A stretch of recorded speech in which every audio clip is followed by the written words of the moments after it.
everyone. Welcome back to the Earthdawn Survival Guide. I assume you're coming back because this really should not be your first episode, but anyway.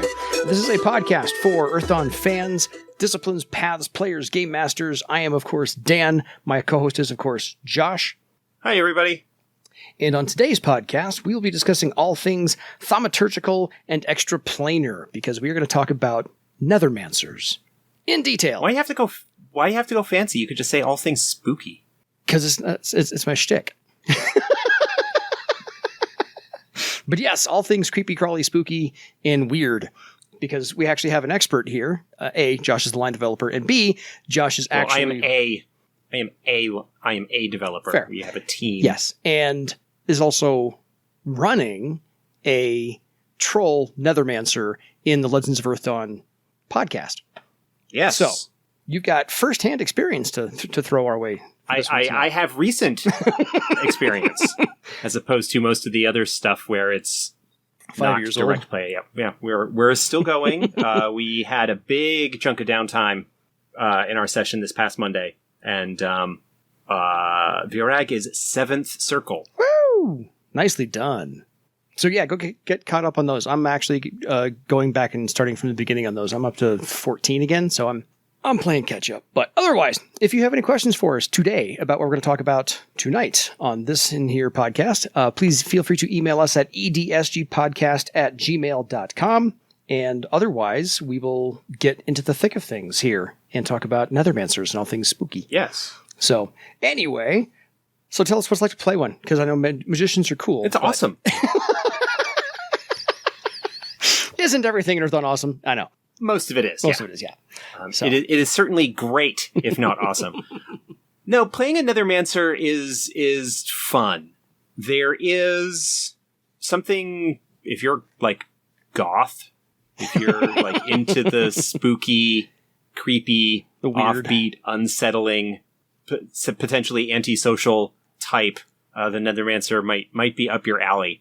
They are likely, yeah. especially useful in the grand scheme of things within the setting, but because of what they deal with, they tend to make people uncomfortable. And so yeah, if you like to make people uncomfortable, play another Nethermancer. Yeah. I mean, you can make people uncomfortable with any discipline, to be completely honest. True. But the Nethermancer is the one to go. Now, the name is significant, that it is Nethermancer and not Necromancer. A lot of people do come towards it with that attitude. Mm-hmm. And while Nethermancers do deal with death and spirits and the afterlife to a certain extent, supernatural stuff, they are not they are a spellcasting type that is frequently cast as the villain, but that is not necessarily the case. Only because people hate and fear things they don't understand. So we're here to help you understand Nethermancers so that you'll A, want to play them, and B, know how to play them properly. How's that? Mm-hmm. I do think, I'm going to skip ahead real quick, they have the longest half magic ability I've seen in the 4th edition here, but we'll get there in a minute or so. That is the longest paragraph for half magic, I think, of any of the disciplines. Yeah, Elementalist is about the same. No, not even. Well, Elementalist is close. It's close, yeah. Word count. Yeah. Jeez. Yeah, Nethermancers are huge. Well, that's because, like, anytime you mention stuff that the Nethermancer deals with, you have to talk about spirits, horrors, horror constructs, undead. Like, there's a litany of stuff that they're kind of, that is in their wheelhouse. Yeah, they're not necessarily a jack of all trades. They're the jack of this really narrow focus of trades. Yes. So jack of the spooky trades.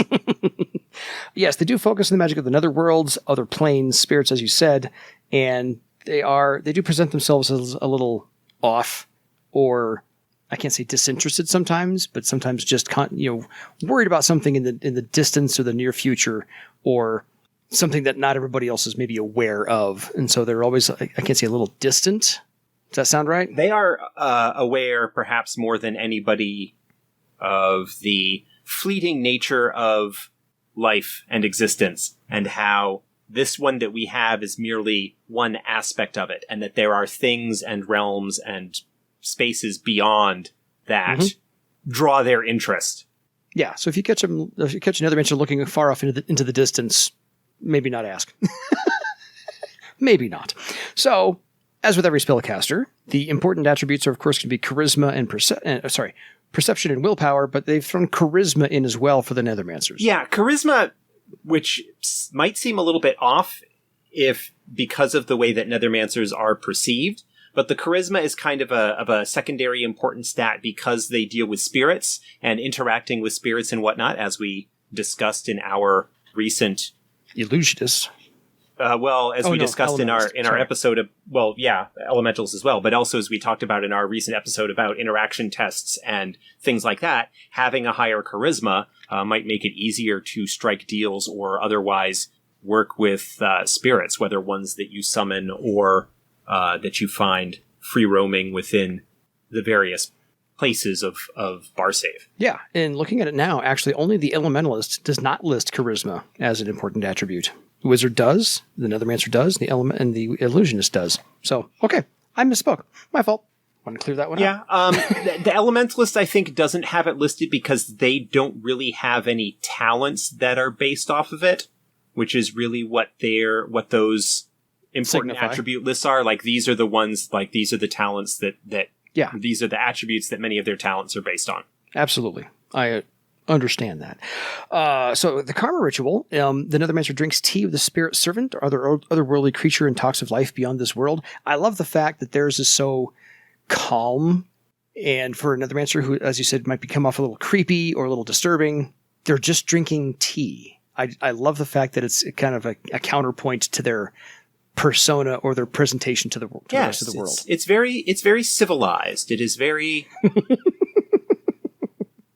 mannerly. I mean, yes, you are doing it with, some kind of spirit or otherworldly creature, but it is still, as people from England and the UK will tell you, tea, the ritual of tea, is a Japanese tea ceremony, especially, or Japanese tea ceremony, things like that. That there is a kind of an important symbolic ritual significance to it, and I think having that as an aspect of the Nethermancer is kind of cool. Yes, I agree. It doesn't necessarily go along with the geishas, who have to memorize and know that tea ceremony, but still very cool to have. And like I said, I like the dichotomy therein of the Karma Ritual. So the artisan skills, and this is of course just the first little glimpse of the tweaked nature of Nethermancers.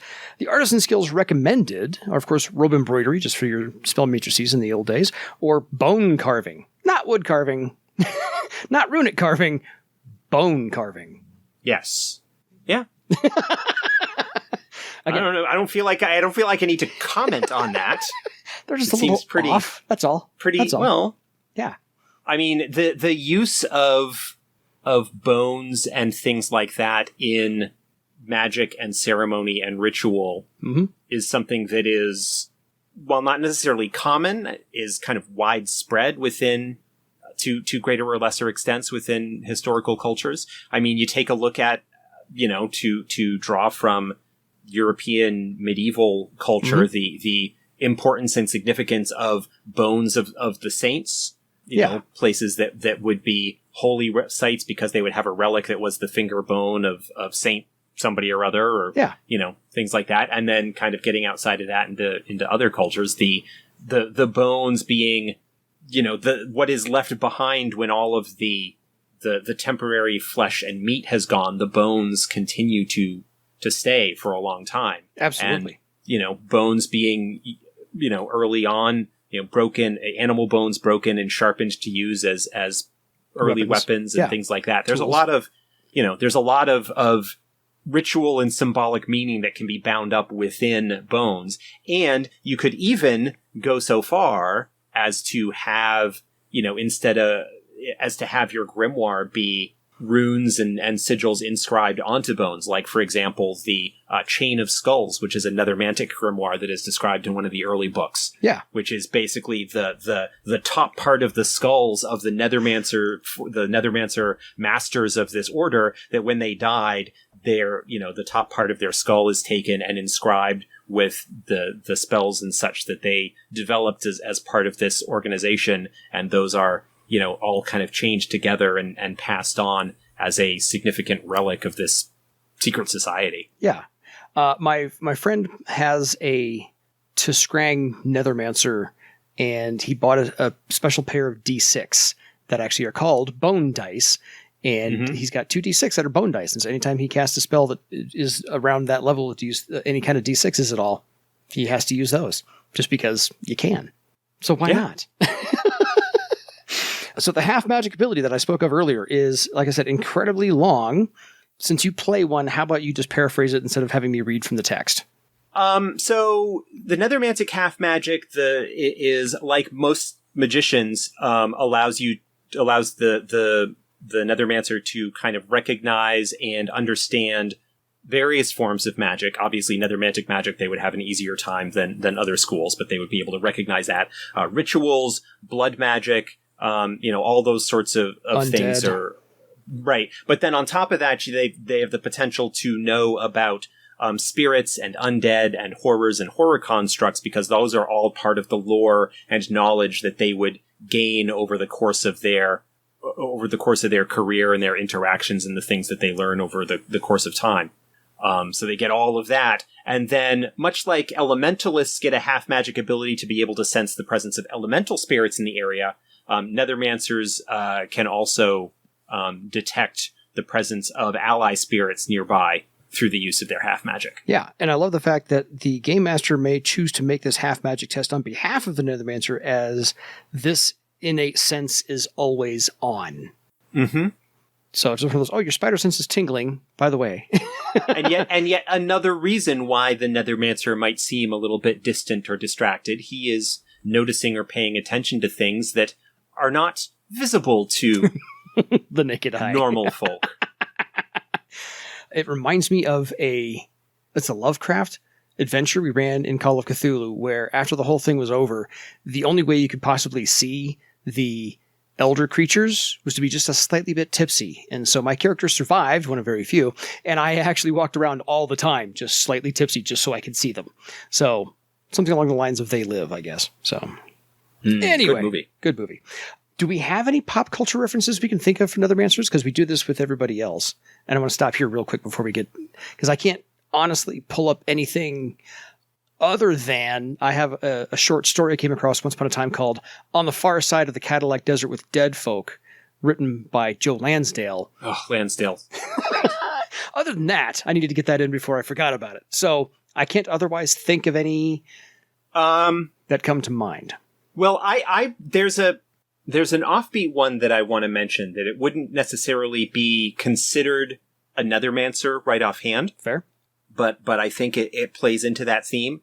If you've ever seen The Frighteners by Lord of the Rings director guy. Peter Jackson. Peter Jackson, yes. I can't believe that. No. So Peter Jackson directed film The Frighteners, starring Michael J. Fox as a guy who has the ability to see ghosts. I loved that movie. It's a great movie. And it kind of, messes with his life in some respects. Yeah. He could be a take on another Nethermancer. Yeah, he could cast spells, but he's an unwilling one. But he can't really cast spells, but there's the interaction with spirits and the realms beyond. Yeah. Let's see. He'd be an initiate. He wouldn't get to first circle to cast spells just yet, so he's an initiate. There are some, I could see taking some, again, not as magicians, but you could maybe take, characters who are interested in, the weird or the offbeat. I could see an argument being made for Fox Mulder to maybe be a Nethermancer from X-Files. Totally. Obviously he's not dealing with, but, I mean, the ghosts and the weird undead, stuff and things he's dealing like with that. Spirits and supernatural. Some of the characters from, David Lynch stuff. Fair. Again, to go maybe half a step aside from Fox Mulder, Kyle MacLachlan's character in Twin Peaks. Yeah. I'm thinking the characters the from FBI the agent TV show Supernatural. My friends watch it. I do not, but yeah. Oh, yeah. That's actually a good one. You could argue that John Constantine of DC Comics and Hellraiser totally could be considered a Nethermancer, largely because of the association with the demons and kind of spirit world as that magician. Fair. I think if you had to pick one of the four, that would be what he is. Cool. You could probably find a lot of I was like, okay, maybe if you have to go to like urban fantasy fiction. Yeah. Anita Blake, when she's, not being a sex fiend. But she raises zombies and stuff like that. So there's some of that there. Fair. But like most of the time when you're talking about like pop culture presence of things that would be close to a Nethermancer, a lot of times you're looking at villains. I want to say Hellboy, but I'm probably a little off base because it's been a while since I've read the comics and seen the movie. So yeah, I would say probably not Hellboy himself so much, but perhaps his adoptive father. Yeah, okay. Would be more appropriate because he was more of the scholar magician student, whereas Hellboy largely just like shoots and punches stuff. Which in Earthdawn you can do. Which you can do in Earthdawn. Yes. More so than most. So yeah, no, that would be a thing. Thulsa Doom from the original Arnold Schwarzenegger Conan movie. Yeah. An argument could be made that he could perhaps be a Nethermancer. Fair. I part of the appeal, at least for me, of the Nethermancer is that it takes a common fantasy magical stereotype, that is to say the Necromancer, yes, and twists it a little bit and makes it something that is familiar but still its own thing. And that may be part of why it's a lot more difficult perhaps to come up with like obvious pop culture references because of that, slightly different angle. Agreed.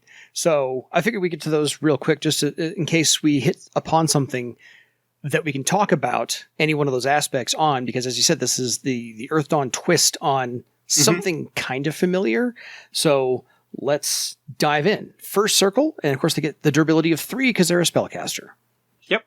And the 2 free standard matrices. Absolutely. That's the standard starting allotment for any of the magician disciplines. The versatility and flexibility that being a magician brings to the table, in that you've got spells that allow you to do different things based on your loadout and what you want to accomplish. Whereas, a more traditional martial discipline like a warrior or a sword master or even a troubadour or somebody like that is largely limited by their talent selection. Magicians get this whole other batch of stuff that comes along. And so they, don't get the physical sustainability, through the durability. That also kind of plays into the stereotype of the magicians being less physically potent and whatnot. Yes.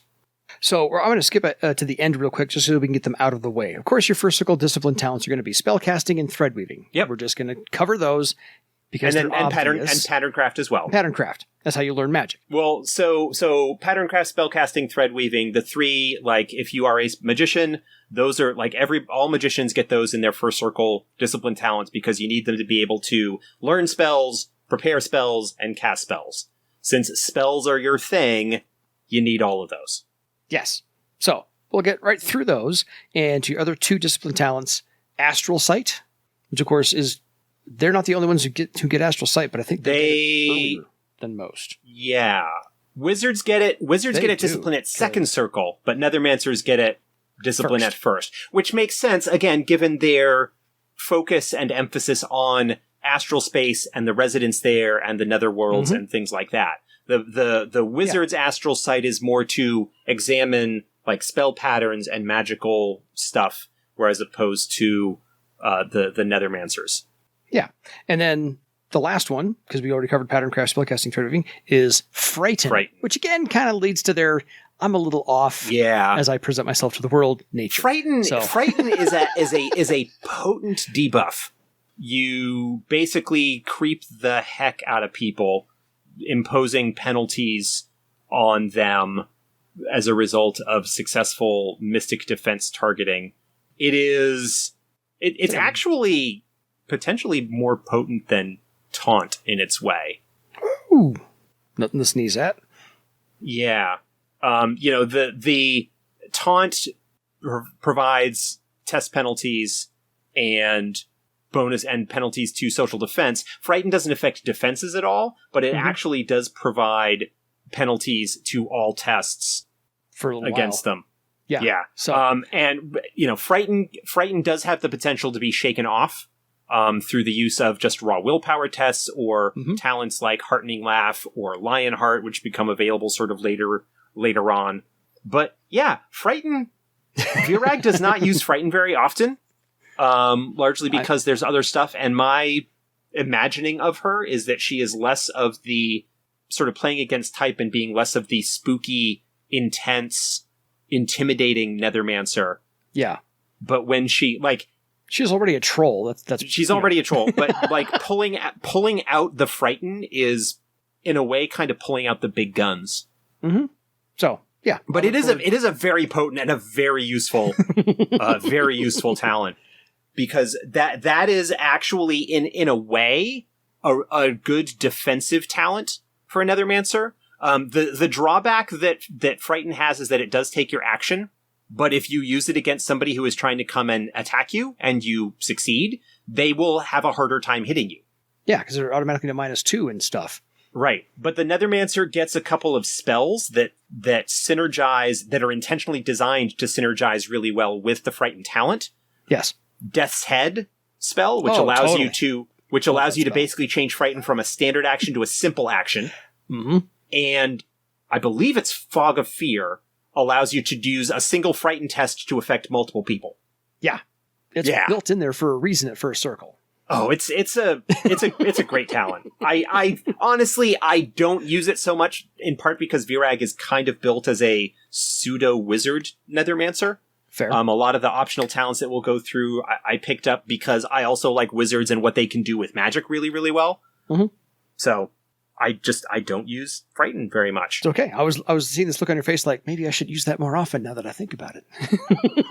Well, the drawback to Frighten is the ponderance. Well, the one of the drawbacks to Frighten is that typically undead and horrors and horror constructs are immune to fear. Exactly. And so therefore, Frighten is used against normal folks. And you use other stuff against the horrors. Yeah. So, okay. A second circle. They got a +1, of course, to their mystic defense. Pretty obvious for magicians. That's, I think, pretty standard. Yes, as we've mentioned before. And then, of course, second circle, Steal Thought, because you gotta have that eventually. Right. Steal Thought is a great talent. It is one of the active defenses. It is the one that allows, basically, if an attack targets the magician's mystic defense, then you can roll Steal Thought to try and bolster yourself to avoid the effect of whatever it is at the last moment, similar to the way that you would use Avoid Blow to try and dodge or parry a physical attack. Yeah, Steal Thought is one of the most beautiful inventions of this game ever. So, and I can't say that enough on any time we talk about it. There you are. Moving on to third circle. So the Nethermancer finally gets to use a point of karma once per round on any test against a horror construct or undead target. Yep. So yeah, they become more effective against those things. Yeah, pretty straightforward. Exactly. I know what you are. I know how to take care of you. And then Spirit Talk as your discipline talent. Yes, this is similar to the elementalist ability, elemental tongues. Mm-hmm. The difference being that this one allows you to speak to ally spirits, which are the Nethermancers spirit type. Mm-hmm.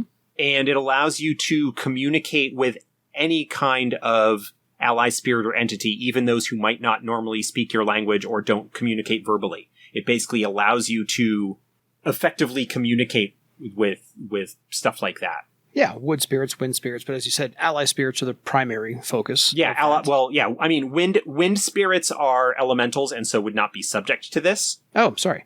But yeah, basically, like if there is a spirit that for some reason, doesn't actually have the ability to speak, or doesn't know, or it's the ghost of an old adventurer who speaks a different language, the talent allows the Nethermancer to still be able to communicate with them. Cool. Because, of course, then you get that at third circle, and at fourth circle, you get Spirit Hold as your discipline talent. Which is, again, the ally spirit equivalent to elemental hold, where you can basically have a spirit, an ally spirit, basically hold it in place and Keep them hanging force around. it to stay put and listen to you. And also at 4th circle, you get a bonus to social defense. Exactly. So Mystic and Social, right then and there. So first 4 circles, again, those are all discipline talents, and there's nothing that I can find to poke holes in that needed to be replaced because spirits are their thing. Steel Thought is, baby, got to have that there. Astral Sight and Steel Frighten. Thought is great. Astral Sight and Frighten, Yeah, it's a really, I mean, it is the selection of abilities that lines up pretty well. Yeah. So now we get to the options, and this is where Virag got to have some fun, per se. Yes. So we'll begin with Arcane Mutterings, which is the a la peanut butter sandwiches of... Yeah, we've talked about this. I think all magicians get this as an option. It just basically allows you to distract or unsettle the target. I think it is sort of archetypally more of a wizard / nethermancer talent than it would be an elementalist or illusionist, just because the Nethermancers version of it would be much more of the sort of spooky chanting and dire portents, whereas the wizard would largely, I suspect, be kind of talking around them and using technobabble and things like that. No, to confirm, every single magician, as you said, gets Arcane Mutterings as an option. So pretty sure they all have a chance to get them. And no, you're correct. I'm flipping through the books as fast as I can. Avoid Blow, because it never hurts for a magician to get out of the way of something. It never hurts to have it as an option. It's probably not super high on the choice list because you've got Frighten that you can use to dissuade people from attacking you in the first place. Mm-hmm. But it's like many of the sort of active defense talents, it's a good one to just kind of have in most characters' pools just as an option to take if you are going to have somebody who for some reason is going to be having a character that is going to be in close range scrapping it up somehow. Yeah, because I've had people play them in a smaller party, and so they've needed to have Avoid Blow, and they haven't. Yeah. But now... And it also works well because the Nethermancer gets Shield Mist, which is a spell, I think, at 1st circle, that basically enhances their Avoid Blow ability. Yeah. It provides a bonus to Avoid Blow, so that's, that kind of synergizes well with that, but absolutely. Virag did not take it. Virag has Avoid Blow as a skill. So you can't use Karma on it. No, but that's fine. If I'm with the size of our group and the combat, like sort of frontline combat capability that we've got. Yeah. The Avoid Blow is, okay, I have Shield Mist up, and so I've got it at effectively like step 11 or so. Yeah, that's nothing to sneeze at. For Avoid Blow, which is, pretty good. It's the sort of, I will toss it out if I need to, but we're getting to the point now where even that, I think, might not be high enough. Admittedly, I think Virag's physical defense is the lowest of her stats. Fair enough. But again, you should not be mixing it up in live and in person. On to Awareness. Awareness, you've got a character who's got perception as an important attribute. Awareness is another, really kind of broadly useful all-around talent. Again, one that I ended up taking the skill version of it for Virag to get a rank or 2 so that I would have 2d6. Actually, I think I'm up to now d8, d6 for Virag's Awareness. Mm-hmm. But we had, our group, we had a scout. Yes. I don't need to take Awareness. No. My Awareness is Astral Sight. I've got that really high. I do the Awareness in the astral space. Yes. The regular Awareness is more like Scouts and things like that. Yeah, let those folks do their job. You'll do your job. And right. as you said, the Nethermancer, Astral Sight's the talent. Again, it's the discipline talent. It is a potentially very useful. It is a potentially useful talent. So it is in their pool. Yeah, if you're walking around as the only person who can actually notice things, then sure, take up Awareness as a Nethermancer, but still, hopefully someone else. Again, these are things that you would want to potentially take depending on your group makeup and various roles that people might fill and stuff. Yeah, and then one of the more fun ones that I don't think we've actually talked about at all. I think they're the only ones that get it. Command Night Flyer. Command Night Flyer. Yeah.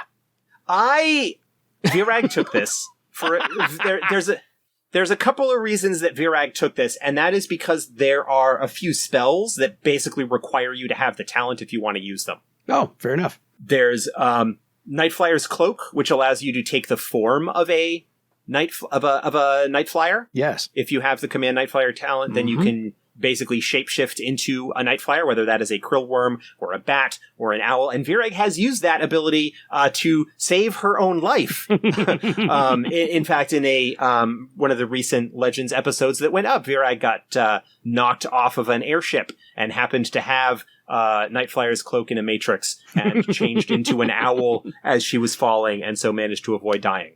There's so that's useful to have. Nightflyers in general, like the command Nightflyer ability, there's some other spells that tie into it, and krillworms and bats and owls and things like that. It kind of does a little bit of a spooky Beastmaster kind of thing. Yeah, that goes along with it. It's cool. It's a nice little twist. Because it's not necessarily just undead and spirits. This is a nice little twist of things that creep around in the shadows. Yeah, it's dominate beast, but only for creepy nighttime stuff. Yeah, bats and nocturnal owls things. and krillworms and nocturnal flying things. So it's very I can't say shoehorned, but it's very narrow focused, pigeonholed. That's the word I was looking for. Pigeonholed.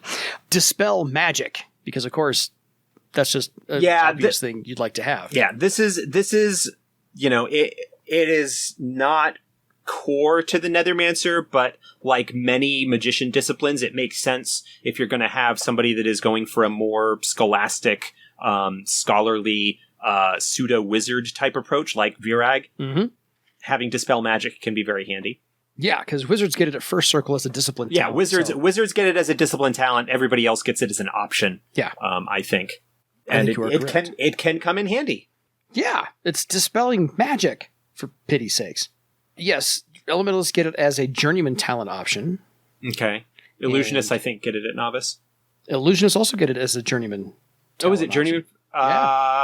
Okay. Staring right at it. Page 99. Dispel magic, journeyman talent for illusionist. Yeah, you're right. So Nethermancers get it as a novice talent option. So wizards get it as a discipline talent, and Nethermancers get it as an option.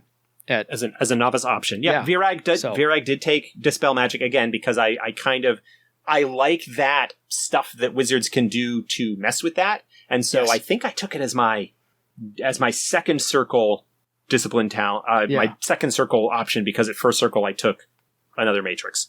Fair. Because I like having spells. Oh, no kidding. But I like the fact that having Dispel Magic so early in the progression as an option for Nethermancers just is that I'm just going to mess with you in ways you don't want me to mess with you. Because that's what Nethermancers, I think, are about. Yeah. But that's me personally. Of course, you have the option for read and write language. Yep. Useful if you're going to be care diving and looking into old tomes and trying to find out information out of old books and things like that. Again, maybe slanted a little bit more toward the scholarly and research angle of things. Yes. But read and write language was a standard talent available to all magicians in earlier editions. And so it is in there as an option for Nethermancers. Yes. And even with the overhaul that 4th edition is, I still find it just right up the alley of all the spellcasters who are more learned than most as far as reading is concerned, and history and things like that. So read and write language makes sense to me, as well as speak language, because... Yes. Yeah. Well, I mean, you might be talking to the spirits of ancient orcs in Carafad, or any number of other things dealing with beings that are not subject necessarily to the spirit talk talent, but you might still want to be able to communicate with, and being able to do so can be beneficial, useful. Yes, absolutely. Of course, there's another standard matrix in there. Standard matrix. That's in case you want one, which you don't need to. Especially if you're going to be looking at using spell matrix items and whatnot. Yeah. But that allows you to potentially have 3 spells banked and ready to go at first circle instead of just 2, which can be handy. Yeah, it's a 50% bonus on that one.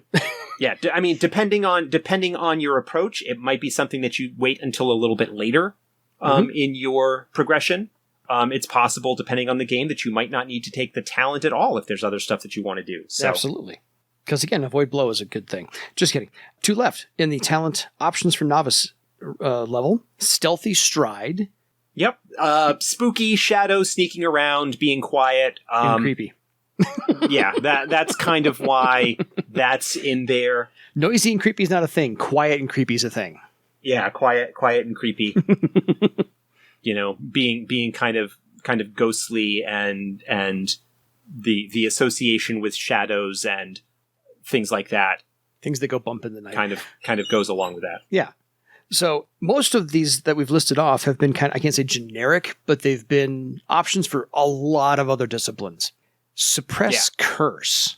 Suppress Curse kind of goes along the lines with Dispel Magic. Yes. As being something that is like kind of messes with magical stuff. Really a bit more flavorful for Nethermancers compared to Dispel Magic, because Suppress Curse is the one that allows you to at least temporarily get rid of any kind of negative magical effect that might be affecting someone. Yeah. Whereas Dispel Magic can only affect spells and talents. Suppress Curse can do anything. And when you're going to be dealing with undead and horrors and the negative stuff that they might bring to bear, Dispel Magic will not work, but Suppress Curse would. Yeah. And that is the other optional talent that Virag has, is Suppress Curse. I think it was Dispel Magic at second and Suppress Curse at third. There you go. And I finally broke down and picked up Command Night Flyer at fourth so I could get those cool spells. Absolutely, because weaponsmiths don't get Suppress Curse until third circle as a discipline talent. But Nethermancers get it as an option if you want, first, second, third. Right. Whatever the case may be. Yeah. So a very solid framework to build on for your first four circles for Nethermancers. You kind of are looking at with the Nethermancer, the options. Are you going to be going with a sort of more spell and magic focused direction where you take an additional matrix, Dispel Magic, Suppress Curse, Command Night Flyer because it gives you access to some cool spells? Are you going to go maybe a little bit more scholarly with the language talents? Are you going to make yourself perhaps a little bit more survivable with like Avoid Blow, awareness? Arcane Mutterings is nice as a good kind of social aspect. Nethermancers don't tend to be social the way that troubadours or swordmasters or weaponsmiths tend to be, but they can kind of, if need be, go into a little bit of the social game. Not a huge amount, but no. Arcane Mutterings is one of those things that's kind of along those lines. Yeah, since we just talked about interactions, I'd start off most Nethermancers like maybe one step lower on the interaction test because they're going to come off as just creepy. Depending on how they present themselves, but that's just me. Okay, moving on to fifth circle, where, again, a lot of things happen to a lot of disciplines at fifth circle. Yep. So when you finally get there and hit that plateau, they get another free talent, which is the Adept's free standard matrix is upgraded to an enhanced matrix. Yes, one of them. And it'll hold a thread, correct? Yes, Making sure I get that right, because this is our fourth time through this one, so yeah. Making sure I remember that correctly. I always have to look at the matrix types. That's just me. And of course, they get a karma ability. I'm going to skip one. They get the ability to spend karma to increase the target's penalty from a spell you're casting by 2. Mm-hmm. So, like, for example, the first circle Nethermancer spell Spirit Dart imposes a penalty to Mystic Armor. Flipping to it in the book, I'm pretty sure it reduces Mystic Armor. You are correct. Okay, so it normally does a -2 to Mystic Armor. You could spend a karma point to increase that penalty from 2 to 4. Yeah, done. And there are other talents, obviously, that apply penalties and whatnot, but that's as long what as the the spell intent hits. is for that. Yeah, yada, yada, yada. So the spell has to hit first. Otherwise, spend the extra point of karma. It's worth everything for a +2 is if you take their defense that way. That's just hard to do otherwise. Then they get Blood Summon, which again, just sounds creepy. Yep. The adept may take blood magic damage equal to the strength rating of a spirit being summoned to gain an extra success on a summon test. Yep. Because the result of the summon test determines... I don't remember now off the top of my head. Not something Virag has done often. Virag has actually not done it very often. 1 hour per success. Okay, so, yeah. Taking that blood magic damage, the Nethermancer can guarantee that the spirit sticks around longer. Basically, 1 success on the summon test has the spirit stay for an hour. Each additional success is an additional hour. So by taking that blood magic damage, the Nethermancer can make the spirit show up for 2 hours minimum, even longer if they roll higher. And do whatever is needed at the time. So that is conjuring help. Because, of course, Yes. to go along with blood summon, your discipline talent is summon ally spirits. Right. And So, this basically allows the Nethermancer to perform a ritual that allows them to call a spirit from the netherworlds to perform a service for them. Yeah. And we'll get into summoning and spirits in another episode. In another episode, yeah. It's slated. I have it in there somewhere. So at 5th circle, they get the talent bump from standard to enhanced matrix. They get the karma to increase the target's penalty from a spell you're casting. They get the blood summon ability to take. They get the discipline talent power, to summon ally spirits. And the ability to summon spirits. And then of course you get an option in there as well. So really you get 5 things at 5th circle. Yeah, fifth circle is get the there. Big, yeah, 5th circle is big for everybody. Gets a bunch of stuff at 5th circle once you hit that journeyman tier. Oh, absolutely. So 6th circle is kind of a letdown. Then we move on to 6th circle. It's kind of a letdown. Well, no, because you get another bonus to your mystic defense. No, because you get another bonus to mystic defense, which is nice. But you also get will force, which is the badassness of spellcasting. Which is the damage, sort of the damage and effect boosting ability for magicians. This is this is where the real oomph for your spells comes into play. Exactly. And I love Will Force. It is fantastic. 7th circle, they get another bonus to their mystic defense, now up to... Nope. They get the bonus to their mystic armor. I'm sorry. I did read that incorrectly. My eyes went back up to 6th circle. So now they get a bonus to mystic armor. This is not the only spellcasting discipline to get that, correct? In the first 8 circles... In the first 8 circles, I want to say... Wizard... Wizard gets it at 7th as well. Yes, but, okay. Elementalist and Illusionist do not. Right. In my book, it's actually bolded under Wizard, so whatever. Yeah, but yeah. Yeah, I just noticed that as well. But then they get the really cool discipline talent of Orbiting Spy. Orbiting Spy, which is basically a specific summon talent. Like, it basically summons a spirit that floats up in the air and provides a bonus to you noticing stuff. Again, maybe not so necessary, perhaps, to take awareness because of that. Well, you can take awareness until you get to 7th circle, then kind of discard it. But it's a while before you get to 7th. Basically, you use the Orbiting Spy step as the perception step for the spirit. Yes. And it lasts for 1 hour per success against a difficulty 6 test. Yeah, that's not too hard to roll. And it can see into the astral plane as well as the physical world. Which is awesome. Which is helpful. Considering that at least for the time being, our scout, the player had to drop out for a bit, and we don't really have a scout anymore. I have a Orbiting scout. Spy actually just became Orbiting Spy just became available to Virag since she just reached 7th circle. That is going to be very helpful. That's going to be handy. Yes. So you don't need me to hop in and play my scout in your game because you've got Orbiting Spy now. I see. I've got a ghosty scout. I've been replaced. Scout. I've already been replaced. Got a ghost scout. Before I could be recruited, I was replaced. Just teasing. So 8th circle, you get another bonus to your mystic defense, adding to a +3 at the moment. Bringing a total to a +3. They only get a +1 social, +3 mystic, and a +1 mystic armor. So they get a 3 and a 1 and a 1. Well, it's the 3-1. It's the 3-1 standard defense bonuses that you see on everybody except the Swordmaster. Yes. So and then you get Hold Thread, which is the standard magician 8th circle talent for everybody except wizards, because wizards get it at 7th, which basically allows you to do a thread and within certain restrictions kind of hold that thread ready. So if you don't want to cast a spell right away, you don't necessarily lose it and have to reweave the thread. Yeah, you just kind of hold it in place for when you need it. So snap your fingers and go. So I don't see anything as far as discipline talents to argue with, because Summon, Will Force, Orbiting Spy is just cool, and Hold Thread because those are all standard wizard or standard spellcaster things to have. So let's go down the options. With a cup, and obviously you get the Nethermancer specific stuff with their Summon and Orbiting Spy, and then you get your standard kind of magician spellcasting boosts from Will Force and Hold Thread. Yeah.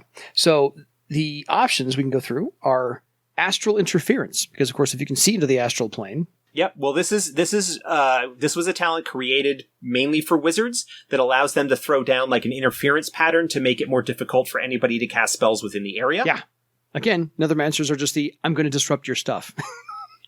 Yeah, wizards get a spell called Baseline Subtraction that allows them to get around the interference of of astral interference, which is a discipline talent for wizards at 5th Circle. Nethermancers get it because with their familiarity and understanding of astral space, it makes sense that they would potentially be able to throw down that field, but it affects them just as much as it affects everybody else. I can see the escalating Whereas arms wizards race. have a way of getting around that. I can see the escalating arms race between wizards and Nethermancers in that case. So my wizard says, nay, banish. Because, of course, if you can summon, banish, you should be able to banish. Yeah, you can summon, you should be able to banish, but it's an option because you might not, depending on how you approach your interactions with spirits, you might not need to do that. It doesn't work against horrors and horror constructs or those sorts of things. Yeah. Just works against spirits. It's kind of like having all fire spells. It's something, I mean, if you've got, if you've got, if you're going to be dealing with spirits, perhaps that is something that would be useful as an option. Well, it's kind of like having all fire spells and no snuff. So Virag has it. Blood share. Blood share, that kind of plays into the blood magic theme. That's one that is normally looked at for cavalrymen and beastmasters, where you can share damage, draw damage from a mount or ally onto yourself and potentially go the other way. Optional for Nethermancers just because of the whole blood magic kind of thing that is kind of thematic for them. And a little creepy, you have to admit. A little, yeah. But that's why it's creepy. There. That's why it's there.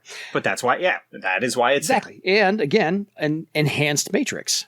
Another matrix. Virag took enhanced matrix as her 5th Circle option because she likes to have I spells. like taking matrices. Yes, I like to have spells. Took banish as 6th Circle, and I think I took Lionheart as 7th, which we'll get to in a minute. Yeah. So enhanced matrix obviously speaks for itself, as we mentioned, because one of your standard gets upgraded to enhanced at 5th Circle, and then Life Sight.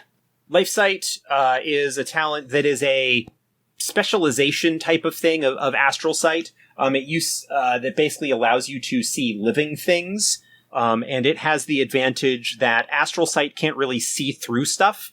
Life sight can allow you to see living things that might be hidden behind a non-living thing. Nice. So potentially with life sight, if like a thief is hiding behind a wall or around a corner or something like that, in a wardrobe or in a chest, life sight could potentially see them. And that would be one, and it can also, I think, provide information about the relative health and vitality and well-being of the person and vitality of the person that you're seeing. Yes. So if you're taking someone as a Nethermancer, this is actually something that doesn't really crop up much in their talent distribution until now, but Nethermancers do have have a common secondary approach of people taking physician, or often being the sort of healer. They get a couple of really, really nice healing spells. They get Last Chance. Oh, yeah. A spell that can potentially bring people back from the dead. They get Recovery as a higher circle spell that gives people a bonus to recovery tests. They get Aspect of the Cruel Physician, which is a healing spell with a cost. So it's because of their association with life and death and magic and blood and things like that, it is not uncommon for them to have kind of a healing or physician-y approach as well, and Life Sight kind of plays into that theme.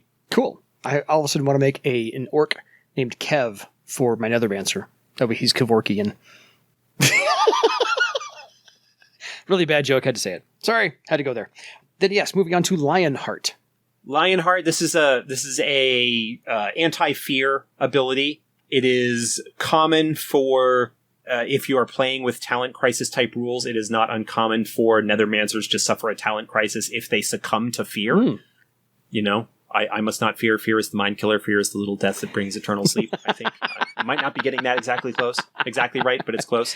And so Lionheart, especially where I cause fear. I don't feel fear.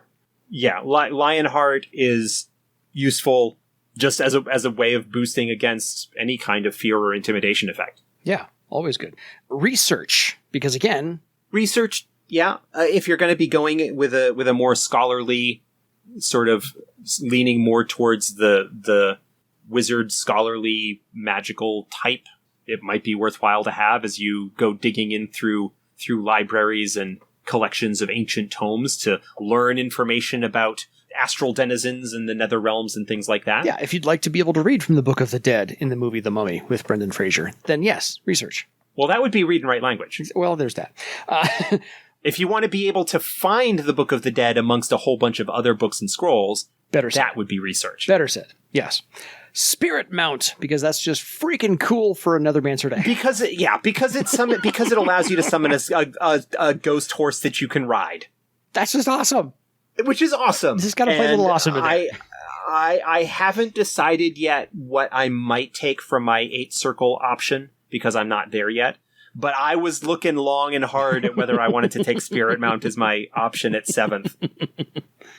But no, Spirit Mount is cool. The only drawback to Spirit Mount is that it isn't particularly durable.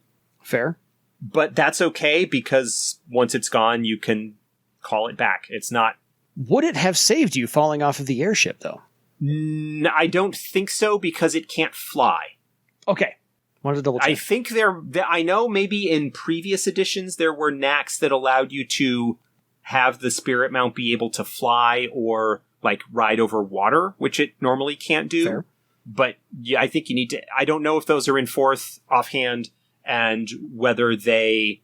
like what rank they're available at. No, okay. No, because of the circle that I was at the time, it was not going to save you. It would not have helped me. I don't. Fair. How would the double check? Besides, it's more cool to turn into a giant snowy owl. Absolutely, I'm okay with that. Yeah, Spirit Mount. We'll get to next in another show. It's coming up soon. Yeah, we'll get into next another time. Steely Stare. Steely Stare, this is commonly seen as a Skyraider talent. Mm-hmm. Skyraider, who we actually have not talked about, one of the few that we have not gotten to yet. We'll get there. But this is along the lines with Frighten. Yes. This is basically like an intimidation test. The difference being that this targets social defense, where instead of mystic defense, and it doesn't apply penalties. It just prevents the target from doing anything against the adept. This is basically like the, shoot them the look and they kind of they won't. This is the mom look. You know you're in trouble when your mom gives you this look from across the room. You should stop doing whatever you're doing. Admittedly for Virag, this might be very appropriate. Since she's the den mom. But there was other stuff that I wanted instead. Yeah. So you'll get back to this one. And then, of course, Tenacious Weave, because that's just... Tenacious Weave, yeah, that's the one that allows you to boost the dispel difficulty of your spells. Since Nethermancers don't have a lot of long-term buffs or enhancements, they have some, and so, Tenacious Weave is worthwhile. But it's, it kind of plays into the theme that you have similar to like Dispel Magic and Suppress Curse and things like that can enhance your spell casting and magical manipulation ability. Yeah. So I think it makes for all of those options make for a very well-rounded version of whatever Nethermancer you have in mind to play. Because you can mix and match. You have the ability to fill in a little bit some of the again, depending on the style of campaign and what sorts of encounters and stuff that you're going to be having. And the makeup of your party. There are things in there that can be worthwhile for a lot of groups. If you don't have a troubadour, for example, you could look at picking up the read and write language to be able to read stuff that normally the troubadour might default to doing. Yeah. Get some research in there, maybe, if you want to be more scholarly, as you said. Get research or if you're going up against a lot of like name giver adepts and groups and stuff like that, you're in a kind of a more of an urban or city-based game. Dispel magic, speak language, things like that could come in handy in those. There's a few different approaches, but all of them ultimately play into the core discipline abilities of the Nethermancer are all about the strength of will, kind of spooky aspect of things. No, I'm okay with that. How do you think they I'm totally I know you're okay with that because you play one. How do you think they compare to a 1st or 2nd or 3rd edition Nethermancer now that we've got 4th edition, the first 8 circles run through? Do they feel any handicapped? Are they more broadened? Are they a little bit more buff than they used to be? Or what's your feeling on that? I did not play... I really did not play a whole lot of Nethermancers in earlier editions, mainly because I kind of game mastered a lot. Fair. I think that the options that you have available allow a little bit more flexibility in terms of the style that you're going with. Again, Virag was sort of conceived a little bit against type and not being quite so like spooky and standoffish. Yeah. Kind of conceived of her as a little bit more social and enjoying the finer things in life, because she understands that, you know, when this is done, you move on to other things, but you should enjoy the time that you've got now. Mm-hmm. And so there's that aspect of it, but also leaning into the wizard style a little bit, because I really like those wizard abilities to mess with magic and, you know, dispel magic and suppress curse totally. and things like that, to go into the more like scholarly, I know things about magic kind of approach, which plays into my strengths as someone who has done a lot of work, understand like playing in the magic system, both as a player and a designer and all of that sort of thing. Yeah. So fair enough. Any final thoughts? No, I think that Nethermancers are really, really cool. I have been having a lot of fun playing one in the Legends of Earthdawn podcast, and I look forward to continuing to play her now that she is 7th Circle. Absolutely. I think that some of the stuff that I said with regards to the Elementalist holds true for the Nethermancer as well, with regards to spirits. Mm-hmm. And I think if you've got... It's not strictly required, but I think if you've got a Nethermancer in your game and you're a game master, you probably want to look at spirits and maybe having more like free roaming spirits and stuff as things that they can encounter and interact with and deal with in their earlier circles before they get into 5th Circle and the actual ability to summon them. So, you know, that's something to keep in mind. I am reluctant to encourage game masters to be nasty about people not wanting to deal with Nethermancers because of their reputation within the setting.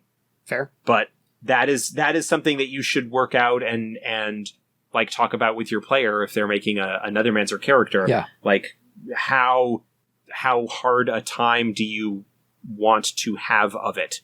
Fair. Yeah. Because these are all meant to be heroes. So Nethermancers are heroes and building a heroic legend as well. So, but anybody can be a bad guy if they really want to be an NPC that way. Yeah. Yeah. I mean, Nethermancers do make fantastic stereotypical villains in some respects because of the association with horrors and undead and horror constructs. Mm-hmm. It is very easy to have them be bad guys. Yeah. And also their kind of social reputation and social position in the setting can make them, like, because of their focus and study of distant places, of distant realms and other planes and dimensions, might make them a little bit callous or unfeeling about, you know, people in the regular world. The living. Yeah. No, I think Nethermancers are great. They are tied with wizards for my favorite magician discipline. Fair. Just because of the role playing and the cool stuff that you can do with them. I agree. I have a wizard and I like him a lot. So never made another Nethermancer, but I've run one or two of them through the setting, so they're always fun to play.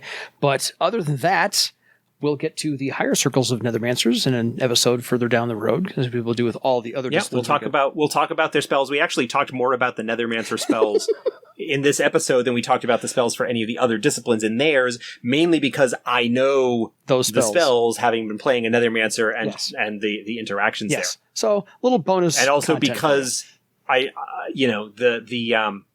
wizard gets a couple of spells that tie into Astral Sight. The Nethermancer gets spells that tie into Frighten and Command Nightflyer. Yeah. So, those are things I think that deserve mention when you're talking about those talents, so that people are aware of their existence. Yeah. So when you pick those talents, go pick those spells at the same time, and really one can play off the next, and you can stack all that stuff up and really look more badass than usual. Otherwise, folks, that kind of kills this hour for us. So I think I can't say beat Nethermancers to death, but we got close. So if you have any questions for us, please feel free to email us at edsgpodcast@gmail.com. Any final thoughts, Josh? And as always, like, share, subscribe. Make the algorithm work.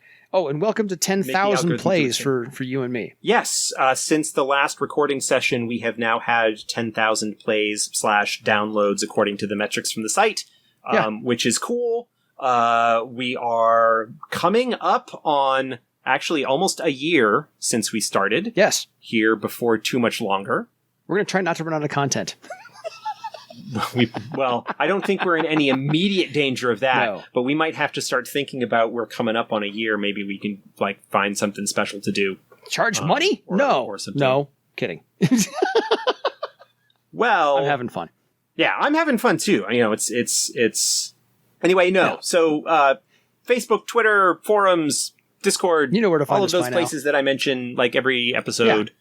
You know where to find us, and if you don't, you're not looking hard enough. Fair enough. As Dan is fond of saying. Absolutely. So until next time, it is time for you to go raise your legend from the undead, maybe? Reclaim it? I don't know. Summon that ally spirit for your legend? And your brother. See you next time. Good night, everybody.